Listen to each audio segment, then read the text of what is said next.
नमस्कार बंधुओं। एक भाई जी ने प्रश्न किया है कि क्या अत्यधिक वीर्यनाश के कारण शरीर में खून बनना बंद हो जाता है क्या? तो इसका उत्तर है कि हाँ, यदि कोई व्यक्ति बहुत अधिक ब्रह्मचर्य नाश करते हैं, बहुत अधिक शुक्रनाश करते हैं ना, तो उनके जो पेट की जठराग्नि है ना, वो जठराग्नि मंद पड़ जाती है। और जब जठराग्नि मंद पड़ जाती है ना, तो खाने का ठीक से डाइजेशन नहीं होता है, खाने का ठीक से पाचन नहीं होता है। और जब खाने का ठीक से पाचन नहीं होता है, खाने का ठीक से डाइजेशन नहीं होता है ना, तो शरीर में जो है कि सही मात्रा में किसी भी धातु का निर्माण नहीं हो पाता है। जी हाँ बंधुओं, जब खाए हुए आहार का ठीक से डाइजेशन नहीं होगा, ठीक से पाचन नहीं होगा, तो उचित मात्रा में रस धातु का निर्माण नहीं होगा। और जब उचित मात्रा में रस धातु का निर्माण नहीं होगा, तो उचित मात्रा में जो है कि रक्त धातु का भी निर्माण नहीं होगा।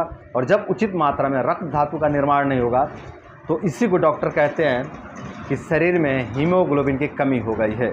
जी हाँ बंधुओं, जब सही से खाने का डाइजेशन नहीं होता है ना, तो जो है कि सही मात्रा में रस धातु का निर्माण नहीं हो पाता है। और जब सही मात्रा में सही ढंग से रस धातु का निर्माण नहीं होता है ना, तो सही ढंग से सही मात्रा में रक्त धातु का भी निर्माण नहीं होता है। और जब शरीर में जो है कि सही मात्रा में रक्त धातु का निर्माण नहीं होता है ना, तो शरीर में रक्त धातु की कमी हो जाती है, हीमोग्लोबिन की कमी हो जाती है। फिर इसी तरह से जो है कि मांस, मेद, अस्थि, मज्जा, शुक्र आदि धातुओं की भी कमी हो जाती है अग्नि मंद होने के कारण। यदि किसी भी कारण से, केवल वीर्यनाश ही नहीं, किसी भी कारण से जो है कि शराब के सेवन से, चाहे चिंता के कारण, चाहे रात्रि में जागने के कारण, चाहे अति परिश्रम के कारण, चाहे अति उपवास के कारण, चाहे गंदा खाना पीना खाने के कारण, चाहे अधिक जो है कि पिज्ज़ा, चाउमीन, बर्गर इस तरह के खान पान के कारण, किसी भी कारण से यदि पेट की जठराग्नि मंद हो जाती है ना, तो शरीर में जो है कि सभी धातुओं की कमी होने लग जाती है। उसमें रक्त धातु भी एक धातु है। ठीक है बंधुओं, तो यदि किसी भी कारण से पेट की जठराग्नि विकृत हो जाती है ना, तो शरीर में रक्त धातु की कमी हो जाती है। शरीर में रक्त धातु का निर्माण होना जो है कि कम हो जाता है, धीमा हो जाता है, तो शरीर में खून की कमी आ जाती है। शरीर में सभी धातुओं की कमी हो जाती है, रस, रक्त, मांस, मेद, अस्थि, मज्जा, शुक्र आदि सातों धातुओं की कमी हो जाती है।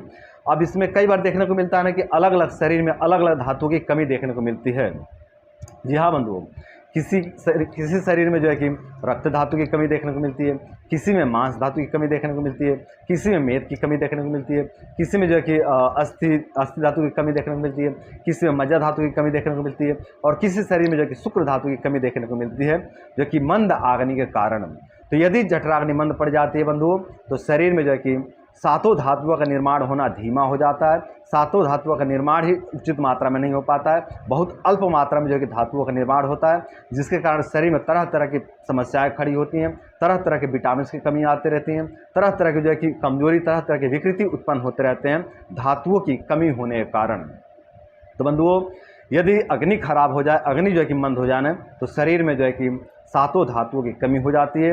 और जब सातों धातुओं की कमी होती है ना, तो शरीर में असंख्य प्रकार की जो है कि रोग दोष समस्याएं प्रकट होने लग जाते हैं।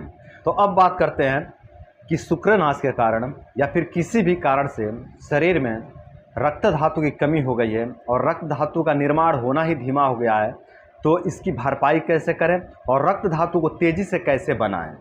तो यदि बात करें रक्त धातु की वृद्धि की, रक्त धातु की भरपाई करने की ना, और रक्त धातु के निर्माण करने के ना, तो देखिए बंधु, आपका प्रथम चिकित्सा होगा ब्रह्मचर्य। जी हाँ बंधु, किसी भी बंधु के शरीर में यदि रक्त का निर्माण होना धीमा हो गया है और रक्त धातु की कमी हो गई ना, तो उनका प्रथम चिकित्सा है ब्रह्मचर्य।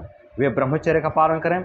और आपका दूसरा चिकित्सा है, आप अनार लीजिए, एक मीडियम साइज का अनार लीजिए, और उसमें जो है कि 2 से 3 चुटकी काली मिर्च का पाउडर बना करके बुरक दीजिए, है ना। अनार को आप छील करके निकाल लीजिए, उसके बीज को, है ना, एक प्लेट में रख लीजिए, और उसमें ना आप मतलब 2 काली मिर्च लीजिए, उसको जो है कि आप पाउडर कर लीजिए, काली मिर्च को पाउडर करके ऊपर जो है कि बुरक दीजिए उस अनार के ऊपर, और उसको चबा चबा करके आप खाएं।